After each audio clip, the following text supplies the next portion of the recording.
Shafi Parambil എംപിക്കെതിരായ police അതിക്രമത്തെ ശക്തമായി അപലപിക്കുകയാണെന്ന് KPCC general secretary Pazhakulam മധു പത്തനംതിട്ടയിൽ പറഞ്ഞു. കേരളത്തിലെ സ്വർണ്ണക്കൊള്ളയ്ക്കെതിരെ നടക്കുന്ന പ്രക്ഷോഭങ്ങളെ അടിച്ചമർത്താനും നേതാക്കളെ ആക്രമിക്കാനും പോലീസിനെ ഉപയോഗിച്ച് വേട്ടയാടാനുമുള്ള ശ്രമങ്ങളെ കേരളം വെച്ചുപൊറുപ്പിക്കില്ല.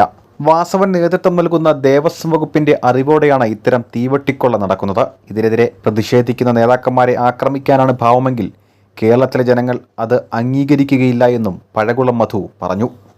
ശ്രീ ഷാഫി പറമ്പലിനെതിരായിട്ട് ഇന്ന് നടന്ന ഈ പോലീസ് അതിക്രമം ഏറ്റവും ശക്തമായി അപലപിക്കുകയാണ്.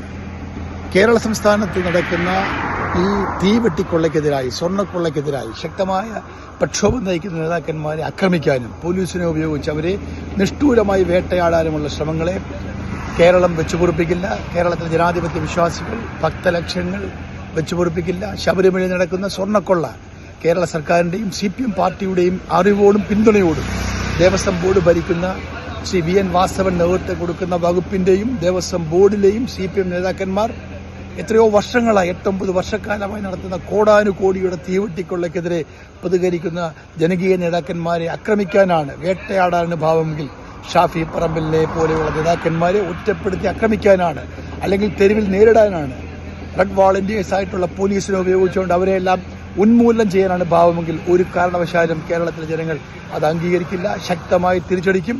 ഷാഫി പറമ്പലിന് നേരെ നടന്ന ഈ അക്രമത്തെ ശക്തമായി അപലപിക്കുന്നു. കേരളത്തിലെ ജനങ്ങൾ ഒന്നടങ്കം ഇതിനെ അപലപിക്കും. പിണറായി വിജയന് പിടിച്ചു നിൽക്കാൻ ഇനിയൊരു മാർഗവുമില്ല. പ്രതിഷേധിക്കുന്നവരെ അടിച്ചു അമർത്തുക, പ്രതിഷേധിക്കുന്നവർക്കെതിരായിട്ടുള്ള പോലീസ് നടപടി കൊണ്ട് എല്ലാവരുടെയും വായടപ്പിക്കാൻ ശ്രമിക്കുക. ഇത് പക്ഷേ കേരളത്തിൽ വിജയിക്കില്ല. കേരളത്തിലെ കോൺഗ്രസ് പാർട്ടിയും ജനാധിപത്യ മുന്നണിയും ഒരു രാഷ്ട്രീയവുമില്ലാത്ത ജനങ്ങളും ഈ അക്രമത്തെ അതിശക്തമായി നേരിടും, ഉരുക്കുമുഷ്ടി കൊണ്ട് നേരിടും. ഇതിനെ ചെറുത്ത് പരാജയപ്പെടുത്തും എന്നാണ് എനിക്ക് പറയാനുള്ളത്.